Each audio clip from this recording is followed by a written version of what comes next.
అందరికీ నమస్కారము. మా ఛానల్కి స్వాగతం. కార్తీక పురాణము 22వ అధ్యాయము 22వ రోజు. పురంజయుడు కార్తీక పౌర్ణమి వ్రతము చేయుట. మరల అత్రి మహాముని అగత్యునకిట్లు చెప్పుదొడగెను. పురంజయుడు వశిష్ఠుల వారు చెప్పిన ప్రకారము కార్తీక పౌర్ణమి రోజున శుచి అయి దేవాలయమునకు వెళ్ళి శ్రీమన్నారాయణుని షోడశోపచారములతో పూజించి శ్రీహరిని గానము చేసి సాష్టాంగ నమస్కారము చేసి సూర్యోదయము కాగానే నదికి పోయి స్నానము ఆచరించి తన గృహమున కరిగెను.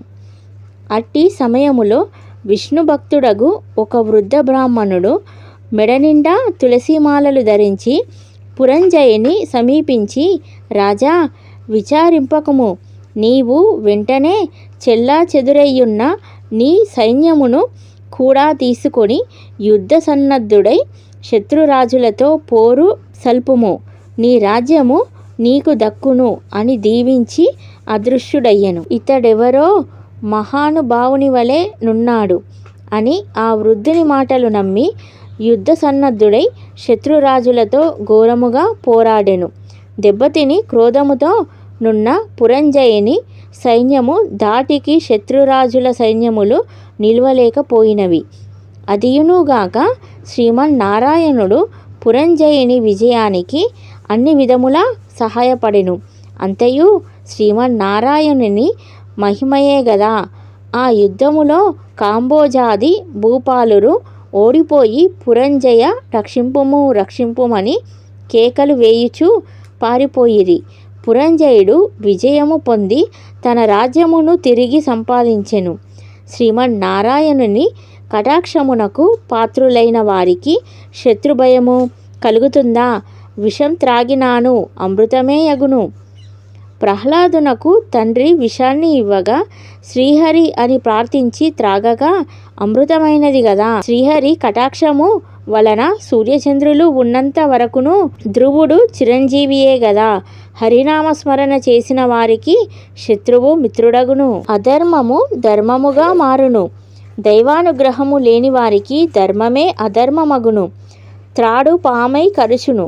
కార్తీక మాసమంతయు నదీ స్నానమునరించి దేవాలయంలో జ్యోతిని వెలిగించి దీపారాధన చేసినచో సర్వ విపత్తులను పటాపంచులగును.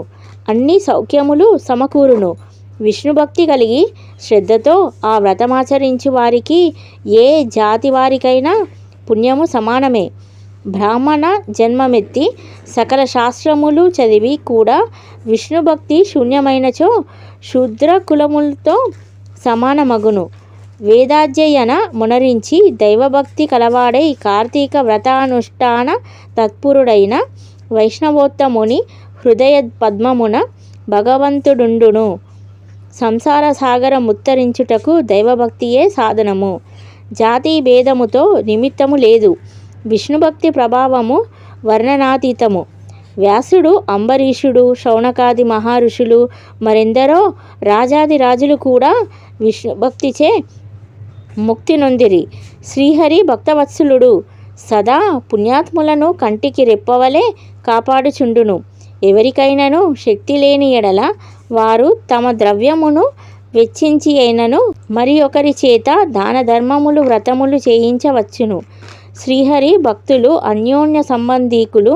అందువలన లోకపోషకుడు భక్తరక్షకుడైన ఆదినారాయణుడు తన భక్తులకు సదా సంపదల నొసంగి కాపాడుచుండెను. శ్రీమన్నారాయణుడు సర్వంతర్యామి, 1000 సూర్యభగవానుల తేజస్సు గలవాడు, నిరాకారుడు, నిర్వికల్పుడు, నిత్యానందుడు, నీరజాక్షుడు, 14 లోకములను తన కుక్షియందడుకొని కాపాడుచున్న ఆదినారాయణుడు.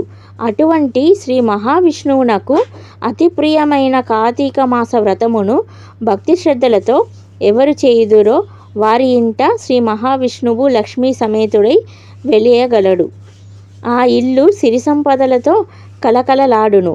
కార్తీక మాసములో శుచి అయి పురాణ పఠనము చేసినచో పితృదేవతలు సంతసించెదరు. వారి వంశమంతయు తరించును. ఇది ముమ్మాటికి నిజము. ద్వావింశోధ్యాయము 22వ రోజు పారాయణము సమాప్తము.